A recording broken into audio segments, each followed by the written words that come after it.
দর্শক মন্ডলী, আজ কটার সময় মারা গেছে?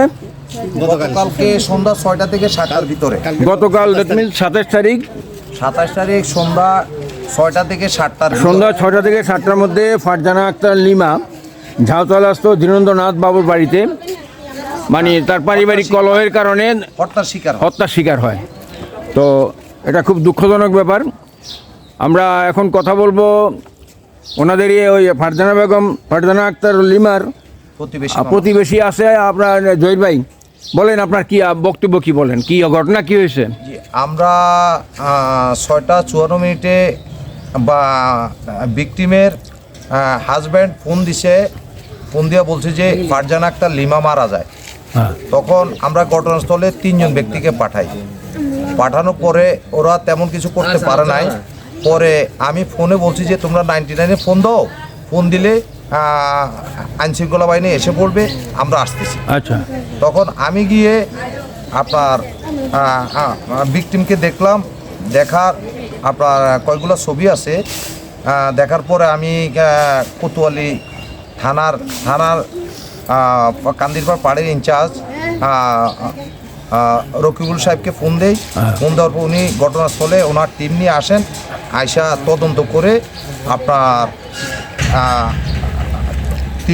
2জনকে জিজ্ঞাসাবাদের জন্য নিয়ে যায়। আচ্ছা, নিয়ে যাওয়ার পরে ভিকটিমকে রাত্রে 11টা থেকে 11:30টার ভিতরে কোতোয়ালি থানায় নিয়ে আসার পরে আজকে আমরা আসামিকে কোতোয়ালি থানা আসামিকে পোস্টমর্টমের জন্য মেডিকেল কলেজ হাসপাতালে পাঠায়। এদিকে আসামি কেন লাশ পাঠানো হয়েছে? ভিকটিমের বড় ভাই বাদী হয়ে 7জনকে আসামি করে একটি মামলা করে হত্যা মামলার আসামি ভিকটিমের স্বামী মোহাম্মদ রিপন, ভিকটিমের বাসুর, ভিকটিমের স্বামী মোহাম্মদ শিপন এবং ভিকটিমের বাসুর মোহাম্মদ রিপন, ভিকটিমের ননদ রবি এবং ভিকটিমের যা সুমি, এই 7জনকে আসামি করে মামলা করা হয়েছে। এতে মামলা কি কুমিল্লা কোতোয়ালি থানায় মামলা হয়েছে। পাশাপাশি আপনার 3 নাম্বার এবং 4 নাম্বার সুমি এবং রবি 2 আসামিকে কোতোয়ালি থানা গ্রেপ্তার দেখিয়ে জেল হাজতে প্রেরণ করে। আর বাকি 2জন কি পলাতক? বাকি 2জন পলাতক আছে, আসামি ধরার প্রক্রিয়া চলছে। আচ্ছা, তো আপনি তো ফারজানা বেগমের কি হন? বড় বোন। আপনার কি, আপনি কি বুঝেন এটা?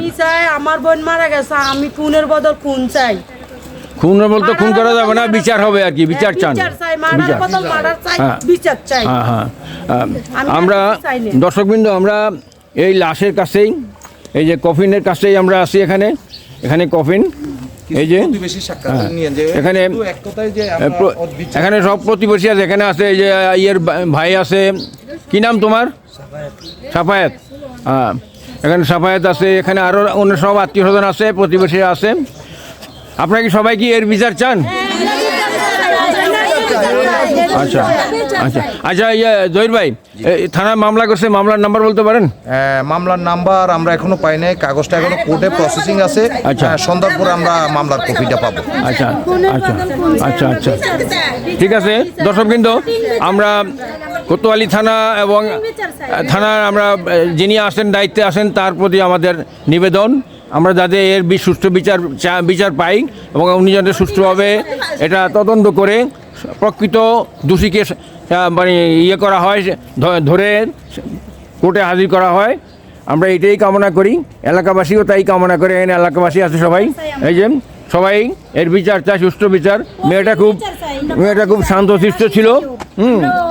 তো আমরা কর্তৃপক্ষ যারা আছে আমাদের বর্তমান সরকারের যে কর্তৃপক্ষ কুমিল্লা অ্যাডমিনিস্ট্রেশন, তাদের দৃষ্টি আকর্ষণ করছি।